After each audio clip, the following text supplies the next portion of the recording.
नमस्कार मित्रों, परिवारजनों। आज एक छोटे से टॉपिक पे बात करेंगे जो टॉपिक है शुगर अर्थात मीठा, चीनी। जो भी हम लोग मीठा चीज़ खाते हैं वो है शुगर। तो शुगर का नाम सुनते ही हमारे दिमाग में एक बीमारी का नाम आता है डायबिटीज़। बस हम सिर्फ एक यही जानते हैं। परंतु क्या आपको पता है कि यदि अलग अलग जगहों पे शुगर फैलती है तो हर एक जगह पे शुगर के फैलने का जो परिणाम है वो हर जगह अलग अलग आता है।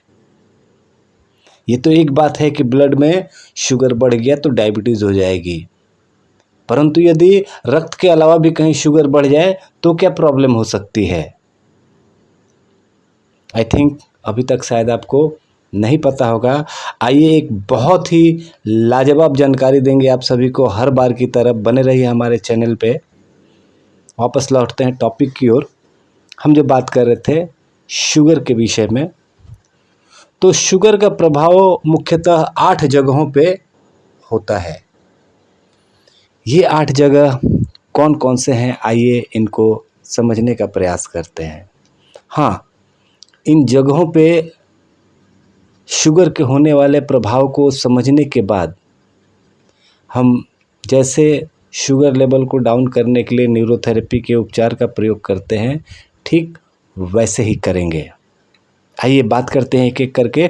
सबसे पहला नंबर, यदि किसी छोटे बच्चे के दिमाग के अंदर शुगर अधिक हो जाए तो क्या होगा। यदि किसी छोटे बच्चे के दिमाग के अंदर शुगर की मात्रा बढ़ जाए तो उसको एडीएचडी को क्या कहते हैं, attention deficit hyper active disorder. Short में इसको हाइपर एक्टिविटी भी कहते हैं, अटेंशन डिफिशिएट भी कहते हैं। कहीं एक जगह ध्यान ना लगाना, कांटेक्ट ना करना, आंखें ना मिलाना, ये सारी चीज़ें एडीएचडी में होती है। और यह जो है एक ऑटिज़म का ही प्रारूप है।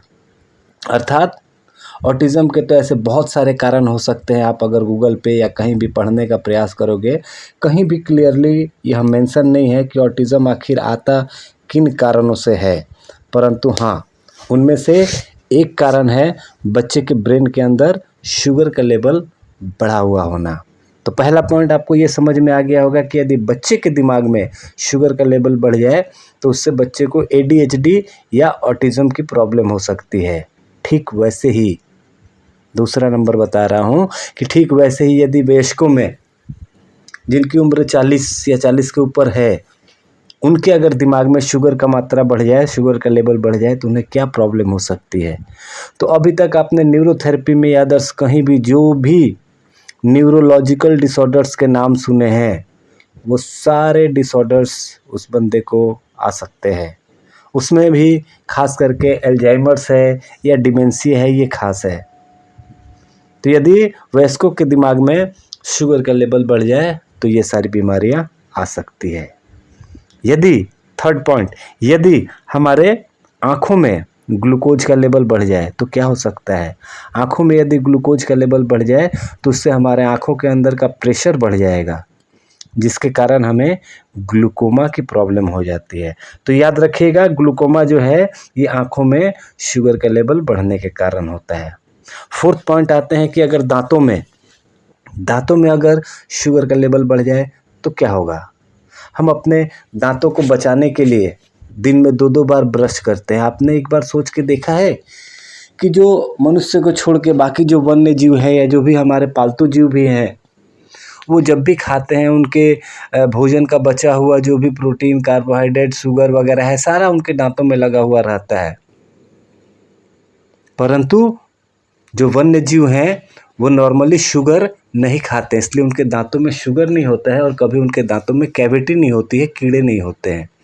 हम जो खाना खाते हैं, अगर प्रोटीन फंसा हुआ रह जाए कोई बात नहीं है, फैट फंसा हुआ रह जाए कोई बात नहीं है, अन्य रूप जो हैं कार्बोहाइड्रेट के वो रह जाए कोई दिक्कत नहीं है। लेकिन अगर ग्लूकोज हमारे दांतों के बीच में, शुगर हमारे दांतों के बीच में फंसा हुआ रह गया तो उससे हमें कैविटी की प्रॉब्लम हो सकती है। तो चौथा पॉइंट क्या बताया मैंने, अगर दांतों में शुगर का लेवल बढ़ जाए तो हमें कैविटी हो सकती है। पांचवा पॉइंट आता है इसी तरह, अगर हमारे स्किन में अर्थात चमड़ी पे ग्लूकोज का लेवल बढ़ जाए चमड़ी के अंदर तो क्या हो सकता है, इससे हमें एजिंग की प्रॉब्लम हो सकती है। मतलब उम्र तेज़ी से बढ़ने लगती है। 40 का बंदा 54 का लगने लगता है। इसका मतलब क्या है कि उनके स्किन के अंदर शुगर का लेवल बढ़ा हुआ है। आते हैं छठे पॉइंट पे, अगर सोते वक्त, नींद लेते वक्त अगर हमारे बॉडी में शुगर का लेवल बढ़ जाए तो उससे हमें इंसोम्निया हो सकती है। अर्थात किसी को इंसोम्निया हो रहा है, इसका मतलब समझ लीजिए कि उसको सोते वक्त उसके ब्लड में शुगर का लेवल बढ़ जा रहा है।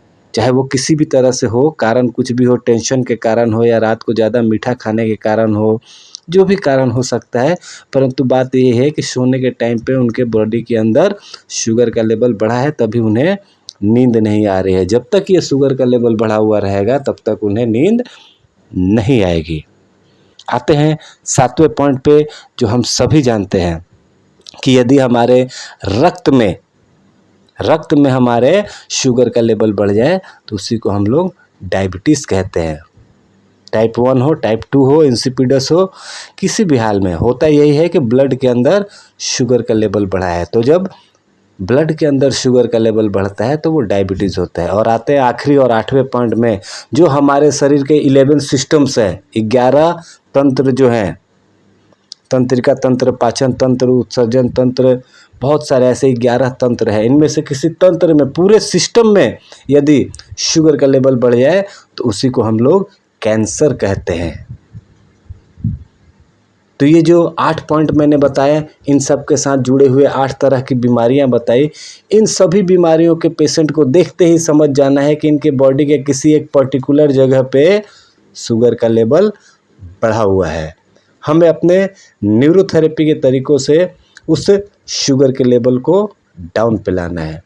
नॉर्मली शुगर लेवल को डाउन करने के लिए हम न्यूरोथेरेपी में एक जाना पहचाना बहुत ही अच्छा पॉइंट यूज़ करते हैं, टेन पेन। परंतु इसके अलावा भी बहुत सारे हम लोग पॉइंट्स यूज़ कर सकते हैं। इसके विषय पे हम लोग चर्चा करेंगे अगले वीडियो में। तब तक बने रहिए हमारे साथ। और यदि आज की यह जानकारी आपको सचमुच में अच्छी लगी हुई है तो ज़रूर से ज़रूर हमें कमेंट करके बताइए, क्योंकि आपके कमेंट से ही हमें और आगे भी ऐसे वीडियो बनाने की प्रेरणा मिलती रहती है। यदि आपके आसपास परिवार में, मित्रों में, किसी में भी लगे कि इस जानकारी की ज़रूरत है तो अवश्य उन लोगों के साथ भी शेयर कीजिए। मिलते हैं अगले वीडियो में, तब तक के लिए नमस्कार, जय हिंद।